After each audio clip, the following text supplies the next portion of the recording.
News, ಇದು ನಿಮ್ಮ ಧ್ವನಿ. ನಮಸ್ಕಾರ. ಎಸ್ ನ್ಯೂಸ್ಗೆ ಸ್ವಾಗತ. ನಾನು ಎಸ್ ದೇವೇಂದ್ರಗೌಡ. ಇಂದಿನ ಮುಖ್ಯಾಂಶಗಳು. ಜೋಳ ಖರೀದಿಗೆ ಒತ್ತಾಯಿಸಿ ನೂರಾರು ಸಂಖ್ಯೆಯ ರೈತರಿಂದ ಅಘೋಷಿತ ಪ್ರತಿಭಟನೆ. ನಗರದಲ್ಲಿ ಅದ್ಧೂರಿ ತಿರಂಗ ಯಾತ್ರೆ. ಭಾರತವನ್ನು ಎದುರಿಸುವ ಶಕ್ತಿ ಪಾಕಿಸ್ತಾನಕ್ಕೆ ಇಲ್ಲ. ಕೆ ವಿರೂಪಾಕ್ಷಪ್ಪ. 25,000 ಮೆಟ್ರಿಕ್ ಟನ್ ಜೋಳ ಹೆಚ್ಚುವರಿಯಾಗಿ ಖರೀದಿಸಲು ಸರ್ಕಾರದ ತೀರ್ಮಾನ. ಡಿಗ್ರಿ ಕಾಲೇಜಿನಿಂದ ಹೊಸಳ್ಳಿಯಲ್ಲಿ ಎನ್ಎಸ್ಎಸ್ ವಿಶೇಷ ಶಿಬಿರ. ಮಾವೋವಾದಿ ನಾಯಕರನ್ನು ಭೌತಿಕವಾಗಿ ನಿರ್ಮೂಲನೆ ಮಾಡುವ ವಿಧಾನಗಳನ್ನು ಸಿಪಿಐಎಂಎಲ್ ಮಾಸ್ ಲೈನ್ ತೀವ್ರವಾಗಿ ಪ್ರತಿಭಟಿಸುತ್ತಿದೆ. ವಾರ್ತೆಗಳ ವಿವರ. ಜೋಳ ತುಂಬಿಕೊಂಡು ನೂರಾರು ಸಂಖ್ಯೆಯಲ್ಲಿ ರೈತರು ದಿಢೀರ್ನೆ ತಹಸೀಲ್ ಕಚೇರಿಗೆ ಆಗಮಿಸಿ ಜೋಳದಲ್ಲಿ ಕಸ, ಕಡ್ಡಿ ಹಾಗೂ ನುಸಿ ಇದೆ ಎಂದು ಜೋಳ ಖರೀದಿಗೆ ಮೀನಾಮೇಷ ಎಣಿಸುತ್ತಿರುವ ಸರ್ಕಾರದ ವಿರುದ್ಧ ಪ್ರತಿಭಟಿಸಿದರು. ತಾಲೂಕಿನ ದಿದ್ದಿಗಿ, ವಲ್ಕಂ ದಿನ್ನಿ ಹಾಗೂ ರಾಗಲ್ಪರ್ ವಿಭಾಗದ ರೈತ ಬಾಂಧವರು ಜೋಳ ಖರೀದಿ ಕೇಂದ್ರದಲ್ಲಿ ಗುಣಮಟ್ಟವಿಲ್ಲ, ನುಸಿ ಇದೆ, ಕಸ ಕಡ್ಡಿ ಇದೆ ಎಂದು ಖರೀದಿ ಮಾಡುತ್ತಿಲ್ಲ. ಜನವರಿಯಲ್ಲೇ ಖರೀದಿ ಮಾಡಿದರೆ ಜೋಳಕ್ಕೆ ನುಸಿ ಬರುತ್ತಿರಲಿಲ್ಲ. ಸ್ವಾಮಿ, ಇದು ಮೇ ತಿಂಗಳು, ನುಸಿ ಬರುವುದು ಸರ್ವೇ ಸಾಮಾನ್ಯ. ಯಾಕೆ ರೈತರಿಗೆ ಬೀಜ ವಿತರಿಸುವಾಗ ನುಸಿ ಜೊಂಡಿಗೆ ಬರುವುದಿಲ್ಲವೇ? ಅವುಗಳನ್ನು ನಾವು ಖರೀದಿಸುವುದಿಲ್ಲವೇ? ಈ ನಿಯಮಗಳೆಲ್ಲ ನಮಗೆ ಬೇಡ. ರೈತರು ಬೆಳೆದ ಬೆಳೆಯನ್ನು ಖರೀದಿಸುವುದು ಸರ್ಕಾರದ ಮೊದಲ ಕರ್ತವ್ಯ. ಈ ಹಿನ್ನೆಲೆಯಲ್ಲಿ ಇಂದು ತಹಸೀಲ್ದಾರ್ ಕಚೇರಿಯಲ್ಲಿ ಅಘೋಷಿತವಾಗಿ ಪ್ರತಿಭಟಿಸುತ್ತಿದ್ದು, ಕೂಡಲೇ ಜೋಳವನ್ನು ಸಂಪೂರ್ಣವಾಗಿ ಖರೀದಿಸಬೇಕೆಂದು ಕರ್ನಾಟಕ ರಾಜ್ಯ ರೈತ ಸಂಘ ಹಾಗೂ ಹಸಿರು ಸೇನೆಯ ಪ್ರಧಾನ ಕಾರ್ಯದರ್ಶಿ ಅಮೀನ್ ಪಾಷಾ ದಿದ್ದಿಗಿ ಆಗ್ರಹಿಸಿದರು. ಇನ್ನು ಈ ರೈತರು ನಡೆಸಿದ ಅಘೋಷಿತ ಹೋರಾಟಕ್ಕೆ ಪ್ರತಿಕ್ರಿಯಿಸಿದ ತಹಸೀಲ್ದಾರ್ ಶ್ರುತಿ ಕೆ ಮಾತನಾಡಿ, ಈಗಾಗಲೇ ತಾಲೂಕಿನಲ್ಲಿ ನೋಂದಣಿ ಪ್ರಮಾಣಕ್ಕಿಂತಲೂ ಅಧಿಕವಾಗಿ ಜೋಳವನ್ನು ಖರೀದಿ ಮಾಡಲಾಗಿದೆ. ಬಾಕಿ ಉಳಿದ ಜೋಳ ಖರೀದಿಗಾಗಿ ಜಿಲ್ಲಾಧಿಕಾರಿಗಳಿಗೆ ಗಮನಕ್ಕೆ ತಂದು ಸರ್ಕಾರದಿಂದ ರೈತರಿಗೆ ಅನುಕೂಲ ಕಲ್ಪಿಸಲಾಗುವುದು. ಜೊತೆಗೆ ಎಲ್ಲ ಖರೀದಿ ಕೇಂದ್ರಗಳು ತುಂಬಿದ ಹಿನ್ನೆಲೆಯಲ್ಲಿ ಗಂಗಾವತಿಯ ವಡ್ಡರಹಟ್ಟಿಯಲ್ಲಿ ಜೋಳ ಖರೀದಿ ಮಾಡಲಾಗುತ್ತಿದ್ದು, ಅದು ಕೇಂದ್ರ ಸರ್ಕಾರದ ಅಧೀನದಲ್ಲಿರುವುದರಿಂದ ಹಲವು ಕಟ್ಟುನಿಟ್ಟಿನ ನಿಯಮಗಳನ್ನು ಜಾರಿ ಮಾಡಿದ್ದು, 2% ನುಸಿ ಇದ್ದರೆ ಏನೂ ಆಗುವುದಿಲ್ಲ. ಜೊತೆಗೆ 2%ಕ್ಕಿಂತಲೂ ಅಧಿಕ ನುಸಿ ಇದ್ದರೆ ಖರೀದಿಗೆ ಅವಕಾಶ ಇಲ್ಲ. ಇದನ್ನು ಕೂಡ ಜಿಲ್ಲಾಧಿಕಾರಿಗಳ ಗಮನಕ್ಕೆ ತರಲಾಗಿದ್ದು, ಆದಷ್ಟು ಶೀಘ್ರವಾಗಿ ಇದನ್ನು ಬಗೆಹರಿಸಲಾಗುವುದು ಎಂದು ತಿಳಿಸಿದ್ದಾರೆ. ಈ ವೇಳೆ ಜಿಲ್ಲಾಧ್ಯಕ್ಷ ಬಸವರಾಜ ಹಂಚಿನಾಳ್, ನಾಗನಗೌಡ, ಹುಸೇನಪ್ಪ ನಾಯಕ್ ಬಾದರ್ಲಿ, ಶರಣಪ್ಪ ಬೆಳಗುರ್ಕಿ, ದ್ಯಾವಣ್ಣ ನಾಯಕ್ ಪುಲ್ದಿನ್ನಿ, ನಾಗರಾಜ್ ದಿದ್ದಿಗಿ, ರಾಜಶೇಖರಗೌಡ ಪುಲ್ದಿನ್ನಿ, ಬಸವಣ್ಣ ತಳವಾರ್, ಸಿದ್ದನಗೌಡ ಬೂದಿವಾಳ್, ದೇವರಾಜ್, ಶಿವಕುಮಾರ್, ರಾಚಯ್ಯ ಸ್ವಾಮಿ ಸೇರಿದಂತೆ ಈ ಅಘೋಷಿತ ಪ್ರತಿಭಟನೆಯಲ್ಲಿ ನೂರಾರು ಸಂಖ್ಯೆಯಲ್ಲಿ ರೈತರು ಪಾಲ್ಗೊಂಡು ದಿಢೀರ್ ಪ್ರತಿಭಟನೆ ನಡೆಸಿದರು. ನಮಗೆ MSP ದರದಲ್ಲಿ ಜೋಳ ಖರೀದಿ ಮಾಡ್ತೀವಿ ಅಂತೇಳಿ MSP ಡಿಕ್ಲೇರ್ ಮಾಡಿ ಸರ್ಕಾರ ನಮಗೆ ಜನವರಿ 1ನೇ ತಾರೀಕಿನಿಂದ ನೋಂದಣಿ ಪ್ರಾರಂಭ, ಜನವರಿ ನನ್ನ ತೂಕ ಪ್ರಾರಂಭ ಮಾಡಬೇಕಾಗಿತ್ತು. ಇವತ್ತು ಅವರೆಲ್ಲ ಅವಾಗೂ ಸಹಿತ ರೈತರಿಗೆ ದಿಕ್ ತಪ್ಪಿಸಿ 10 ಕ್ವಿಂಟಲು, 5 ಕ್ವಿಂಟಲು, 15 ಕ್ವಿಂಟಲು ಅಂತೇಳಿ ಡಿಕ್ಲೇರ್ ಮಾಡಿ ಇವತ್ತು 20 ಕ್ವಿಂಟಲ್ ತರೋದಕ್ಕೂ ಚಳವಳಿ ಮಾಡಬೇಕಾಯ್ತು. 20 ಕ್ವಿಂಟಲ್ ಮಾಡಿದ ನಂತರ ಇವತ್ತು ನಮ್ಮ ಮಾಲು ನಾವು ಅಲ್ಲೇ ಇಳಿಸ್ಬೇಕಾಗಿತ್ತು, ಗೋಡನ್ನಾಗೂ ಸಹಿತ ಚಳವಳಿ ಮಾಡಬೇಕಾಗಿತ್ತು. ಇವತ್ತು ಹೈಬ್ರಿಡ್ ಕ್ವಾಲಿಟಿ ಬೀಜ ನಾವು ಒಂದು ವರ್ಷದಲ್ಲಿ ಒಂದೇ ಸಲನೇ ಊಟ ಬೆಳಿತೀವಿ. ನಾವು ಜೋಳ ಮಧ್ಯದಲ್ಲಿ ಯಾವಾಗೂ ಬೆಳೆಯಲ್ಲ, ವರ್ಷದ ಬಾನ ವರ್ಷ ಊಟ ಮಾಡ್ತೀವಿ. ಆದರೆ ಈ ಅಧಿಕಾರಿಗಳು ಇದು ನಿಮ್ಗೆ ನುಸಿ ಮುಟ್ಟೈತೆ, ಹೌದು ನುಸಿ ಮುಟ್ಟುತ್ತೆ. ಜನವರಿಯಲ್ಲಿ ನೀವು ತೂಕ ಮಾಡಿದರೆ ನಿಮ್ಮ ಕಂಡೀಷನಿಗೆ ಓಕೆ, ಆದರೆ ಮೇದಲ್ಲಿ ನೀವು ತೂಕ ಮಾಡ್ಕೊಳ್ತೀರ ಅಂದಮೇಲೆ ನಿಮ್ಮ ಕಂಡೀಷನ್ ಯಾಕೆ ಬೇಕು? ನಿನ್ನ ಕಂಡೀಷನ್ ನನ್ನ ಕಂಡೀಷನ್ ಅಡಿಯಲ್ಲಿ ತಗೋ. ಇವತ್ತು ನೀವು ನ್ಯಾಯಬೆಲೆ ಅಂಗಡಿ ಮೂಲಕ ನಮಗೇನು ಜೋಳ ಕೊಡ್ತೀರಿ ನೀವು? ನೀವು ಹುಳ ಇಲ್ದೇ ಕೊಡ್ತೀರಾ? ಹುಳ ಇಲ್ದೆ ಕೊಡ್ತೀರೇನಪ್ಪ? ನೀವು ಜೊಂಡಿಗೆ ಬಂದಿರ್ತಾವೆ, ಜೊಂಡಿಗೆ ಅರೆ ನಮಗೆ ಪ್ರಶ್ನೆ ಮಾಡ್ತಿರಲ್ಲೋ, ನಿಮಗೆ ಯಾರು ಪ್ರಶ್ನೆ ಮಾಡಬೇಕು? ತಕ್ಷಣವಾಗಿ ನಾನು ಬೆಳೆದಿರೋದಂಥ ಜೋಳ, ನಾನು ವ್ಯಾಪಾರಿನೂ ಅಲ್ಲ, ಮೋಸ ಮಾಡಕ್ಕೆ ಬಂದವನೂ ಅಲ್ಲ, ನಾನು ಬದುಕು ಉಳಿಸ್ಕೊಳ್ಳೋಕೆ ಹೋರಾಟ ಮಾಡಕ್ಕೆ ಬಂದವನು. ದಯವಿಟ್ಟು ರೈತರು ಜೋಳ ನಿಮ್ಮ ಕಂಡೀಷನೇ ಇದೆ.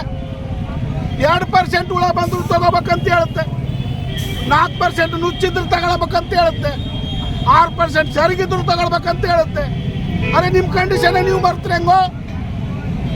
ಅದಕ್ಕೆ ನಾವು ಕೊಟ್ಟಿರೋಂಥ ಜೋಳ ಅದು ನೀವು ಹುಳ ಬಂದೈತೆ, ಅದು ನಮ್ಮ ತಪ್ಪಲ್ಲ, ಅದು ನಿಮ್ಮ ತಪ್ಪು. ಕೂಡ ಒಂದು ಮಿನಿಮಮ್ ಕ್ವಾಲಿಟಿನ ಮೇಂಟೈನ್ ಮಾಡಿ ಕೊಡ್ಲಿ ಅಂತ ಕೇಳ್ತಾ ಇದೆ. ಆ ಕ್ವಾಲಿಟಿನ ತುಂಬ ಸ್ಟ್ರಿಕ್ಟ್ ಗೈಡ್ಲೈನ್ಸ್ ಇಟ್ಕೋಬೇಡಿ ಅಂತ ಕೂಡ ನಾವು ಅವ್ರಿಗೆ ಇನ್ಸ್ಟ್ರಕ್ಟ್ ಮಾಡಿದ್ದೀವಿ. ಇದು ಸೆಂಟ್ರಲ್ ಮತ್ತು ಸ್ಟೇಟ್ ಅಂದರೆ ಇಲ್ಲಿಂದ ಕಳಿಸೋ ಗ್ರೇಡಿಂಗಿಗೂ ಅಲ್ಲಿ ತಗೊಳ್ಳೋ ಗ್ರೇಡಿಂಗು ತುಂಬ ಸ್ಟ್ರಿಕ್ಟ್ ಇರೋದ್ರಿಂದ ಈ ಸಮಸ್ಯೆ ಬಂದಿರೋದ್ರಿಂದ ಒಂದು ವೇಳೆ ಸ್ಟೇಟಿಗೆ ಶಿಫ್ಟ್ ಆಗೋದ್ರಿಂದ ಸಮಸ್ಯೆ ಬಗೆಹರಿಯುತ್ತೆ ಅಂದರೆ ಅದು ಕೂಡ ಆದರೆ ನಾವು ತಿಳಿಸ್ತೀವಿ. ಆಗೋಗಿದೆ. ಬಟ್ ಇವಾಗ ಏನು ಕ್ವಾಲಿಟಿನ ಸ್ವಲ್ಪ ಏನಾದರೂ ಕಾಂಪ್ರಮೈಸ್ ಮಾಡಿ ತಗೋತಾರೆ ಅಂತಂದ್ರೆ ಅದು ಸರ್ಕಾರ ಮಟ್ಟದಲ್ಲೇ ಆಗಬೇಕು. ಅವ್ರು ಯಾಕಂದ್ರೆ ಈಗ ಅವ್ರು ಎಕ್ಸಿಕ್ಯೂಟ್ ಮಾಡೋರು ಕೂಡ ಅವ್ರಿಗೆ ಏನು ಗೈಡ್ಲೈನ್ಸ್ ಬಂದಿದೆ ಅದ್ರ ಪ್ರಕಾರನೇ ಮಾಡ್ತಾ ಇದ್ದಾರೆ. ಅವ್ರಿಗೂ ಇನ್ಸ್ಟ್ರಕ್ಷನ್ ಕೊಟ್ಟಿದ್ದಾರೆ, ಸಾಹೇಬರು ಮಾನ್ಯ ಜಿಲ್ಲಾಧಿಕಾರಿಗಳು ಇನ್ಸ್ಟ್ರಕ್ಷನ್ ಕೊಟ್ಟಿದ್ದಾರೆ. ತುಂಬ ಸ್ಟ್ರಿಕ್ಟ್ ಆಗಿನೂ ಮಾಡಬೇಡಿ, ಏನು ಮಾಡಬೇಕಾಗಿದೆ ಅಂದರೆ ಹಂಗಂತ ಕಳಪೆ ಮಟ್ಟದ್ದು ತಗೋಬೇಕು ಅಂತೇನಲ್ಲ, ಬಟ್ ಒಂದು ಸ್ವಲ್ಪ ಲೀನಿಯನ್ಸಿ ಇರಲಿ ಅಂತ ಅನ್ನೋದನ್ನ ಹೇಳಿದ್ದಾರೆ. ಅದ್ರ ಪ್ರಕಾರ ಅವರು ಮಾಡ್ತೀನಿ ಅಂತ ಹೇಳಿದ್ದಾರೆ. ಮೇಲಿಂದ ಈಗೇನು ಬರುತ್ತೆ ಆದೇಶ ಅದ್ರ ಪ್ರಕಾರ ನೋಡಿ. ದೇಶದ ಸೈನಿಕರ ಧೈರ್ಯ ಸಾಹಸವನ್ನು ಇಡೀ ವಿಶ್ವ ಬೆಚ್ಚಿಕೊಂಡಿದೆ. ಭಾರತದ ಸೈನಿಕರ ಮುಂದೆ ಪಾಕಿಸ್ತಾನದ ಆಟ ನಡೆಯುವುದಿಲ್ಲ ಎಂದು ಮಾಜಿ ಸಂಸದ ಕೆ ವಿರೂಪಾಕ್ಷಪ್ಪನವರು ಆಪರೇಷನ್ ಸಿಂಧೂರ್ ತಿರಂಗ ಯಾತ್ರೆ ಕಾರ್ಯಕ್ರಮದಲ್ಲಿ ಪಾಲ್ಗೊಂಡು ಅವರು ಇಡೀ ದೇಶದ ಸೈನಿಕರ ಪರವಾಗಿ ಇದ್ದೇವೆ ಎಂದು ಹೇಳಿದರು. ನಗರದಲ್ಲಿ ಮಾಜಿ ಸೈನಿಕರ ಸಂಘ ಹಾಗೂ ನಾಗರಿಕ ಹಿತರಕ್ಷಣಾ ವೇದಿಕೆ ಹಮ್ಮಿಕೊಂಡಿದ್ದ ಆಪರೇಷನ್ ಸಿಂಧೂರ್ ತಿರಂಗ ಯಾತ್ರೆಯ ಕಾರ್ಯಕ್ರಮದಲ್ಲಿ ಪಾಲ್ಗೊಂಡು ಮಾತನಾಡಿದ JDS ಪಕ್ಷದ ತಾಲೂಕು ಅಧ್ಯಕ್ಷ ಬಸವರಾಜ ನಾಡಗೌಡ ಅವರು, ಕಾಶ್ಮೀರದಲ್ಲಿ ನಮ್ಮ ದೇಶದ ಜನರ ಹತ್ಯೆ ಮಾಡಿದ ನಂತರ ಆಪರೇಷನ್ ಸಿಂಧೂರ್ ಮೂಲಕ ನಮ್ಮ ಸೈನಿಕರು ಪಾಕಿಸ್ತಾನದ ಒಳಗೆ ನುಗ್ಗಿ ಉಗ್ರರ ಅಡಗುತಾಣಗಳನ್ನು ಧ್ವಂಸ ಮಾಡಿದ್ದು ಇಡೀ ದೇಶದ ಜನರು ಸೈನಿಕರ ಬೆಂಬಲಕ್ಕೆ ನಿಂತಿದೆ ಎಂದರು. ಕಾಂಗ್ರೆಸ್ ಪಕ್ಷ ದೇಶದ ಸೈನಿಕರ ಪರವಾಗಿದೆ. ದೇಶ ರಕ್ಷಣೆಯ ವಿಷಯದಲ್ಲಿ ಸೈನಿಕರ ಧೈರ್ಯ ಸಾಹಸ ಮೆಚ್ಚುವುದು. ನಮ್ಮ ಸೈನಿಕರು ಪಾಕಿಸ್ತಾನಕ್ಕೆ ಮುಟ್ಟಿ ನೋಡಿಕೊಳ್ಳುವಂತೆ ಪಾಕಿಸ್ತಾನದ ಒಳಗೆ ಹೋಗಿ ಉಗ್ರರ ಅಡಗುತಾಣಗಳನ್ನು ಧ್ವಂಸ ಮಾಡಿದ್ದು ಕಾಂಗ್ರೆಸ್ ಪಕ್ಷದ ಪರವಾಗಿ ಸೈನಿಕರಿಗೆ ಅಭಿನಂದನೆಗಳನ್ನು ಸಲ್ಲಿಸುವುದಾಗಿ ಕಾಂಗ್ರೆಸ್ ಪಕ್ಷದ ಮುಖಂಡ ಬಾಬುಗೌಡ ಬಾದರ್ಲಿ ಮಾತನಾಡಿದರು. 120 ಕೋಟಿ ಜನತೆ ಸೈನಿಕರ ಜೊತೆ ಇದ್ದೇವೆ. ಆದ್ದರಿಂದ ಭಾರತವನ್ನು ಎದುರಿಸುವ ಶಕ್ತಿ ಪಾಕಿಸ್ತಾನಕ್ಕೆ ಇಲ್ಲ. ಇನ್ನು ಯುದ್ಧ ಮಾಡಿ ಗೆಲ್ಲುವುದು ಪಾಕಿಸ್ತಾನಕ್ಕೆ ಕನಸಿನ ಮಾತು ಎಂದು ಮಾಜಿ ಸೈನಿಕರ ಪರಶುರಾಮ್ ಮಾತನಾಡಿದರು.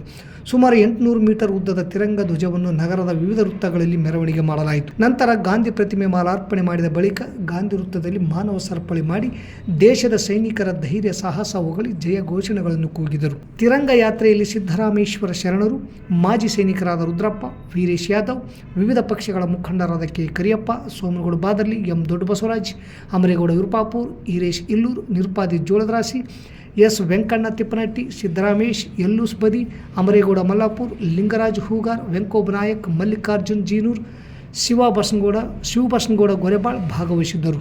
ನಾವೆಲ್ಲರೂ ಕೂಡ ಮೊದಲನೇದಾಗಿ ಭಾರತದ ಸೈನಿಕರಿಗೆ ಎಷ್ಟು ಸಲಾಮ್ ಹಾಕಿದ್ರು ಕೂಡ ಕಡಿಮೆ, ಎಷ್ಟು ಶರಣಂದ್ರು ಕೂಡ ಕಡಿಮೆ. ಇವತ್ತು ಈ ದೇಶವನ್ನು ಕಾಯುವಂತ, ನಮ್ಮೆಲ್ಲರನ್ನು ರಕ್ಷಣೆ ಮಾಡುವಂತ ಕೆಲಸವನ್ನ ಆ ಮಹಾ ಸೈನಿಕರು ಮಾಡುವಂತಹದ್ದಕ್ಕೆ ನಾವೆಲ್ಲರೂ ಕೂಡ ಶಿರನುಡಿಗಳು ಎರಡು ಮಾತಿಲ್ಲ ಅನ್ನುವಂಥ ಮಾತನ್ನ ನಾನು ಹೇಳಕ್ ಬಯಸ್ತಾ ಇದ್ದೇನೆ. ಆ ಪಾಕಿಸ್ತಾನದವರಿಗೆ ಈಗಾಗಲೇ ಸ್ಪಷ್ಟವಾದ ಎಚ್ಚರಿಕೆಯನ್ನು ಕೊಡಲಾಗಿದೆ. ಇವತ್ತು ಪಾಕಿಸ್ತಾನದ ಈ ಸುಮಾರು ಒಂದು ವಾರದ ಆಪರೇಷನ್ ಸಿಂಧೂರ್ನಲ್ಲಿ ಪಾಕಿಸ್ತಾನದಲ್ಲಿ ಏನೇನು ಅನಾಹುತಗಳಾಗಿದ್ದಾವೆ ಅನ್ನುವಂತಹದ್ದನ್ನು ಈಗಾಗಲೇ ದಿನನಿತ್ಯ ನೀವು ಟಿವಿಯಲ್ಲಿ ಮಾಧ್ಯಮಗಳಲ್ಲಿ ನೋಡಿರ್ತಕ್ಕಂಥದ್ದು. ಸುಮಾರು 11 ವಿಮಾನ ನಿಲ್ದಾಣಗಳನ್ನು ಧ್ವಂಸಗೊಳಿಸಿರ್ತಕ್ಕಂಥದ್ದು, ಆ ಒಂದು ವಿಗ್ರಹವಾಸವಾಗಿರ್ತಕ್ಕಂಥ ಎಲ್ಲ ನಿಲಯಗಳನ್ನು ಧ್ವಂಸ ಮಾಡಿರ್ತಕ್ಕಂಥದ್ದು. ಹಾಗಾಗಿ ಇವತ್ತು ಭಾರತದ ಶಕ್ತಿ ಏನು, ಭಾರತ ಎಷ್ಟು ಬಲವಾಗಿದೆ, ಅದು ಸೈನಿಕವಾಗಿ ತಾಂತ್ರಿಕವಾಗಿ ಎಷ್ಟು ಬಲವಾಗಿದೆ ಅನ್ನುವಂತಹದ್ದನ್ನ ಜಗತ್ತಿಗೆ ತೋರಿಸಿರ್ತಕ್ಕಂಥದ್ದು ಇವತ್ತು ಭಾರತದ ಸೈನ್ಯ ಅನ್ನುವಂತಹದ್ದನ್ನ ನಾವೆಲ್ಲರೂ ಕೂಡ ನೆನಪು ಮಾಡಿಕೊಳ್ತಕ್ಕಂಥದ್ದು. 2024-25ನೇ ಸಾಲಿನಲ್ಲಿ ಮುಂಗಾರು ಋತುವಿನಲ್ಲಿ ಕನಿಷ್ಠ ಬೆಂಬಲ ಬೆಲೆ ಯೋಜನೆಯಡಿ ರಾಜ್ಯದ ರೈತರಿಂದ ಹೆಚ್ಚುವರಿಯಾಗಿ 25,000 ಮೆಟ್ರಿಕ್ ಟನ್ ಜೋಳ ಖರೀದಿಸಲು ಸರ್ಕಾರ ಆದೇಶ ಮಾಡಿದೆ.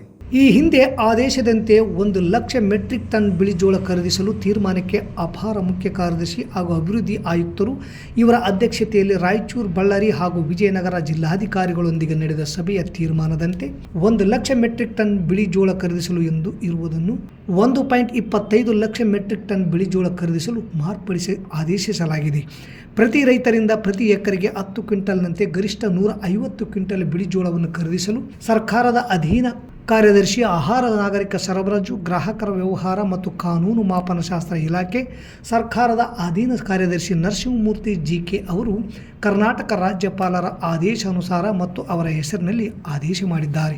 ಸರ್ಕಾರಿ ಪದವಿ ಮಹಾವಿದ್ಯಾಲಯ ಸಿಂಧನೂರು ವತಿಯಿಂದ ತಾಲೂಕಿನ ಹೊಸಳ್ಳಿ ಗ್ರಾಮದಲ್ಲಿ ಹಮ್ಮಿಕೊಂಡಿರುವ NSS ವಾರ್ಷಿಕ ವಿಶೇಷ ಶಿಬಿರದ ಉಪನ್ಯಾಸ ಕಾರ್ಯಕ್ರಮದಲ್ಲಿ ಯುವಕರ ಆರ್ಥಿಕ ಮತ್ತು ರಾಜಕೀಯ ಸಹಭಾಗಿತ್ವದಲ್ಲಿ ಸಹಕಾರ ಸಂಘಗಳ ಪಾತ್ರ ಎನ್ನುವ ವಿಷಯದ ಕುರಿತು ಡಾಕ್ಟರ್ ಮಲ್ಲಿಕಾರ್ಜುನ್ ಕಮ್ಮತ್ತಿಗೆ ಅವರು ವಿಶೇಷ ಉಪನ್ಯಾಸ ನೀಡಿದರು. ಸಹಕಾರಿ ಸಂಘಗಳು ಸಹಕಾರಿ ತತ್ವದ ಮೇಲೆ ರಚಿತವಾದ ಒಂದು ಸಂಘವಾಗಿದ್ದು, ಪ್ರಥಮವಾಗಿ ಭಾರತದಲ್ಲಿ 1905ರಲ್ಲಿ ಕನಗಿನಾಳ್ ಗ್ರಾಮದಲ್ಲಿ ಸಹಕಾರಿ ಸಂಘ ಸ್ಥಾಪನೆಯಾಗಿದ್ದು, ಇದು ಏಷ್ಯಾ ಖಂಡದ ಮೊದಲ ಸಹಕಾರಿ ಸಂಘ ಆಗಿದೆ. ಸಹಕಾರಿ ಸಂಘಗಳು ಯುವಕರ ಸ್ವಯಂ ಉದ್ಯೋಗ ಆಧಾರಿತ ಕೋಳಿ ಸಾಕಾಣಿಕೆ, ಕುರಿ ಸಾಕಾಣಿಕೆ ಹಾಗೂ ಇನ್ನಿತರೆ ಸಣ್ಣ ಉದ್ಯಮಿಗಳನ್ನು ಸ್ಥಾಪನೆ ಮಾಡಲು 5 ಲಕ್ಷಗಳವರೆಗೂ ಸಹಾಯಧನವನ್ನು ನೀಡುತ್ತದೆ.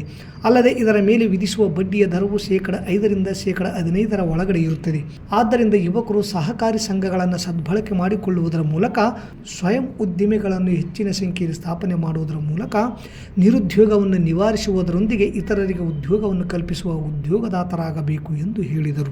ಅದೇ ರೀತಿಯಾಗಿ ಈ ಕಾರ್ಯಕ್ರಮದ ಅಧ್ಯಕ್ಷತೆಯನ್ನು ವಹಿಸಿಕೊಂಡು ತಿರುಪತಿ ವಡಿಕಿಯವರು ಮಾತನಾಡಿದರು. ಇವರು ಮಾತನಾಡುತ್ತಾ ಯುವಕರು ಆರ್ಥಿಕವಾಗಿ ಸದೃಢರಾಗಲು ಸಹಕಾರಿ ಸಂಘಗಳ ನೆರವನ್ನು ಪಡೆಯಬೇಕು ಎಂದರು. ಈ ಕಾರ್ಯಕ್ರಮದಲ್ಲಿ ಊರಿನ ಮುಖಂಡರಾದ ಜಬಾಲಿ ಯಮನಪ್ಪ, ಹನುಮಂತಪ್ಪ, ಗೋವಿಂದ ರೆಡ್ಡಿ, ಕಾಲೇಜಿನ ಉಪನ್ಯಾಸಕರು, ವಿದ್ಯಾರ್ಥಿಗಳು ಇತರರು ಇದ್ದರು. ಮಾರ್ಚ್ 2026ರೊಳಗೆ ಮಾವೋವಾದಿಗಳನ್ನು ನಿರ್ಮೂಲನೆ ಮಾಡುವ ಹೆಸರಿನಲ್ಲಿ ಮೋದಿ ಆಡಳಿತವು ಮಾವೋವಾದಿ ನಾಯಕರು ಮತ್ತು ಕಾರ್ಯಕರ್ತರನ್ನು ಭೌತಿಕವಾಗಿ ನಿರ್ಮೂಲನೆ ಮಾಡುವ ವಿಧಾನವನ್ನು ಭಾರತ ಕಮ್ಯುನಿಸ್ಟ್ ಪಕ್ಷ, ಮಾರ್ಕ್ಸ್ವಾದಿ ಲೆನಿನಿಸ್ಟ್ ಮಾಸ್ ಲೈನ್ ತೀವ್ರವಾಗಿ ಪ್ರತಿಭಟಿಸುತ್ತದೆ ಎಂದು DH ಪೂಜಾರ್ ತಿಳಿಸಿದ್ದಾರೆ. CPI ಮಾವೋವಾದಿ ಪ್ರಧಾನ ಕಾರ್ಯದರ್ಶಿ ಕಾಮ್ರೇಡ್ ಕೇಶವರಾವ್ ಮತ್ತು ಇತರ 25 ಒಡನಾಡಿಗಳ ಸಾವುಗಳು ಆ ವಿನಾಶ ವಿಧಾನದ ಇತ್ತೀಚಿನ ಉದಾಹರಣೆಯಾಗಿದೆ. ಮಾರ್ಕ್ಸ್ವಾದಿ ಲೆನಿನಿಸಂ ಮಾವೋ ಜಡಾಂಗ ಚಿಂತನೆಯು ವೈಜ್ಞಾನಿಕ ಸಿದ್ಧಾಂತವಾಗಿದೆ. ಇದು ಸತ್ಯಗಳನ್ನು ಪ್ರತಿನಿಧಿಸುತ್ತದೆ. ಭೂಮಿಯ ಮೇಲಿನ ಯಾವುದೇ ಶಕ್ತಿಯು ಅದನ್ನು ನಾಶ ಮಾಡಲು ಸಾಧ್ಯವಿಲ್ಲ. ಮೋದಿ, ಅಮಿತ್ ಶಾ ಆಡಳಿತದ ಈ ಆಕ್ರಮಣಕಾರಿ ಕ್ರಮಗಳಿಂದ ನಮ್ಮ ದೇಶದ ಕಮ್ಯುನಿಸ್ಟ್ ಕ್ರಾಂತಿಕಾರಿ ಪಡೆಗಳು ಸೂಕ್ತ ಪಾಠಗಳನ್ನು ಕಲಿಯುತ್ತೇವೆ ಎಂದು ಭಾವಿಸುತ್ತೇವೆ. ಮೃತರ ಕುಟುಂಬಗಳಿಗೆ ನಾವು ನಮ್ಮ ಆಳವಾದ ಸಹಾನುಭೂತಿಯನ್ನು ವ್ಯಕ್ತಪಡಿಸುತ್ತಿದ್ದೇವೆ ಎಂದು CPIML ಮಾಸ್ ಲೈನ್ ಕರ್ನಾಟಕ ಪ್ರಧಾನ ಕಾರ್ಯದರ್ಶಿ ಪ್ರದೀಪ್ ಸಿಂಘ ಠಾಕೂರ್ ಹಾಗೂ ರಾಜ್ಯ ಕಾರ್ಯದರ್ಶಿ DH ಪೂಜಾರ್ ಜಂಟಿ ಹೇಳಿಕೆ ನೀಡಿದ್ದಾರೆ. ಮತ್ತೊಮ್ಮೆ ಮುಖ್ಯಾಂಶಗಳು. ಜೋಳ ಖರೀದಿಗೆ ಒತ್ತಾಯಿಸಿ 100 ಸಂಖ್ಯೆಯ ರೈತರಿಂದ ಅಘೋಷಿತ ಪ್ರತಿಭಟನೆ. ನಗರದಲ್ಲಿ ಅದ್ದೂರಿ ತಿರಂಗ ಯಾತ್ರೆ. ಭಾರತವನ್ನು ಎದುರಿಸುವ ಶಕ್ತಿ ಪಾಕಿಸ್ತಾನಕ್ಕೆ ಇಲ್ಲ. ಕೆ ವಿರೂಪಾಕ್ಷಪ್ಪ. 25,000 ಮೆಟ್ರಿಕ್ ಟನ್ ಜೋಳ ಹೆಚ್ಚುವರಿಯಾಗಿ ಖರೀದಿಸಲು ಸರ್ಕಾರದ ತೀರ್ಮಾನ. ಡಿಗ್ರಿ ಕಾಲೇಜಿನಿಂದ ಹೊಸಳ್ಳಿಯಲ್ಲಿ NSS ವಿಶೇಷ ಶಿಬಿರ. ಮಾವೋವಾದಿ ನಾಯಕರನ್ನು ಭೌತಿಕವಾಗಿ ನಿರ್ಮೂಲನೆ ಮಾಡುವ ವಿಧಾನಗಳನ್ನು CPIML ಮಾಸ್ ಲೈನ್ ತೀವ್ರವಾಗಿ ಪ್ರತಿಭಟಿಸುತ್ತಿದೆ. ಇಲ್ಲಿಗೆ ವಾರ್ತಾ ಪ್ರಸಾರ ಮುಕ್ತಾಯವಾಯಿತು. ನಿರಂತರ ಸುದ್ದಿಗಾಗಿ ವೀಕ್ಷಿಸಿ ಎಸ್ ನ್ಯೂಸ್. ಇದು ನಿಮ್ಮ ಧ್ವನಿ. ನಮಸ್ಕಾರ. ನಿಮ್ಮ ಮಕ್ಕಳ ಉಜ್ವಲ ವಿದ್ಯಾಭ್ಯಾಸಕ್ಕಾಗಿ ಹಿಂದೆ ಭೇಟಿ ಕೊಡಿ Indira Priyadarshini central school English ಮಾಧ್ಯಮ ಶಾಲೆ, ಸತ್ಯ ಗಾರ್ಡನ್ ಹತ್ತಿರ, ಸಿಂಧನೂರು. 2025-26ನೇ ಸಾಲಿನ ಪ್ರವೇಶಗಳು ಪ್ರಾರಂಭ. ನರ್ಸರಿಯಿಂದ 10ನೇ ತರಗತಿಗೆ ಪ್ರವೇಶ ಬಯಸುವವರು ಹಿಂದೆ ಸಂಪರ್ಕಿಸಿ. ಸುಸಜ್ಜಿತ ಶಾಲಾ ಕೊಠಡಿಗಳನ್ನು ಹೊಂದಿರುವ CBSC ಮಾನ್ಯತೆ ಪಡೆದ ಏಕೈಕ ಶಾಲೆಯಾಗಿದೆ. ವಿಶಾಲವಾದ ಕ್ರೀಡಾ ಮೈದಾನ, ಉತ್ತಮ ವಾತಾವರಣ, ನಗರಕ್ಕೆ ಹತ್ತಿರ ಇರುವ ಶಾಲೆಯಾಗಿದೆ. ನರ್ಸರಿಯಿಂದ 10ನೇ ತರಗತಿಯ ಎಲ್ಲ ವಿದ್ಯಾರ್ಥಿಗಳಿಗೆ ಭದ್ರತೆಯಿಂದ ಕೂಡಿದ ವಿದ್ಯಾ ವಿಧಾನವನ್ನು ಒದಗಿಸುವುದು ನಮ್ಮ ಗುರಿ. ಮಾಂಟೆಸರಿ ವಿಧಾನ, ಅಬಕಾಸ್, ಇನ್ನಿತರ ಪಠ್ಯೇತರ ಚಟುವಟಿಕೆಗಳಿಂದ ನರ್ಸರಿಯಿಂದಲೇ ಮಕ್ಕಳ ಸರ್ವತೋಮುಖ ಬೆಳವಣಿಗೆಗೆ ನಮ್ಮ ಆದ್ಯತೆ. ನವೀಕರಿಸಲಾದ science lab, maths lab, computer lab, library ಸೌಲಭ್ಯ ಹೊಂದಿದೆ. ನರ್ಸರಿ, LKG ಮತ್ತು UKG ವಿದ್ಯಾರ್ಥಿಗಳಿಗೆ ವಿಶೇಷ ಚಟುವಟಿಕೆ ಆಧಾರಿತ LAB ಪ್ರಾರಂಭಿಸಲಾಗಿದೆ. ಮಕ್ಕಳ ಬೆಳವಣಿಗೆಗೆ ಕರ್ಸಿವ್ ಹ್ಯಾಂಡ್ ರೈಟಿಂಗಿಗೆ ಮೊದಲ ಆದ್ಯತೆ. ಮಕ್ಕಳ ದೈಹಿಕ ಹಾಗೂ ಮಾನಸಿಕ ದೃಢತೆಗಾಗಿ ಇನ್ನಿತರ ಚಟುವಟಿಕೆಗಳಾದ ಇಂಡೋರ್ ಮತ್ತು ಔಟ್ಡೋರ್ ಕ್ರೀಡೆಗಳು, ಯೋಗ, ಸಂಗೀತ, ಚಿತ್ರಕಲೆ, ಕ್ವಿಜ್ ಕಾಂಪಿಟೇಷನ್ಗೆ ತರಬೇತಿ ನೀಡಲಾಗುತ್ತದೆ. ಉತ್ತಮ ಸ್ನಾತಕೋತ್ತರ ತರಬೇತಿ ಪಡೆದ ಶಿಕ್ಷಕರಿಂದ ಥಿಯರಿ ಮತ್ತು ಪ್ರಾಕ್ಟಿಕಲ್ ವಿಷಯಗಳ ಬೋಧನೆಯಿಂದ ಸತತವಾಗಿ 16 ವರ್ಷಗಳಿಂದ 10ನೇ ತರಗತಿಯಲ್ಲಿ ಜಿಲ್ಲಾ ಮಟ್ಟ ಹಾಗೂ ತಾಲೂಕು ಮಟ್ಟದಲ್ಲಿ ಅತ್ಯುತ್ತಮ ಫಲಿತಾಂಶ ನಮ್ಮದಾಗಿದೆ. ಸೈನ್ಸ್ ಎಕ್ಸಿಬಿಷನ್ಗಾಗಿ ಬಯೋ ರಂಗೋಲಿಯ ಕೌಶಲ್ಯ ನಮ್ಮ ವಿದ್ಯಾರ್ಥಿಗಳ ಕೌಶಲ್ಯಕ್ಕೆ ಉದಾಹರಣೆಯಾಗಿದೆ. ನಿಮ್ಮ ಮಕ್ಕಳ ಸುಂದರವಾದ ಭವಿಷ್ಯ ನಿಮ್ಮ ಕನಸಾದರೆ ಅದನ್ನು ನನಸಾಗಿಸುವುದು ನಮ್ಮ ಶಾಲೆಯ ಅಂತಿಮ ಗುರಿ. ನೈತಿಕ ಮತ್ತು ಮಾದರಿ ಆಧಾರಿತ ಶಿಕ್ಷಣಕ್ಕೆ ಮೊದಲ ಆದ್ಯತೆ ನೀಡುತ್ತಿದ್ದೇವೆ. ವಿಜ್ಞಾನ ಪ್ರದರ್ಶನ, ಚಂದ್ರಯಾನ 3, ಸಾವಯವ ಕೃಷಿ ವಿಧಾನಗಳು ಸಹ ವಿಶೇಷ ಪ್ರಯೋಗಗಳನ್ನು ನಮ್ಮ ವಿದ್ಯಾರ್ಥಿಗಳು ಮಾಡುತ್ತಿದ್ದಾರೆ. ಹೆಚ್ಚಿನ ಮಾಹಿತಿಗಾಗಿ Indira Priyadarshini central school English ಮಾಧ್ಯಮ ಶಾಲೆ, ಸತ್ಯ ಗಾರ್ಡನ್ ಹತ್ತಿರ, ಸಿಂಧನೂರು. ಮೊಬೈಲ್ ನಂಬರ್ 9845957019 ಹಿಂದೆ ಸಂಪರ್ಕಿಸಿ.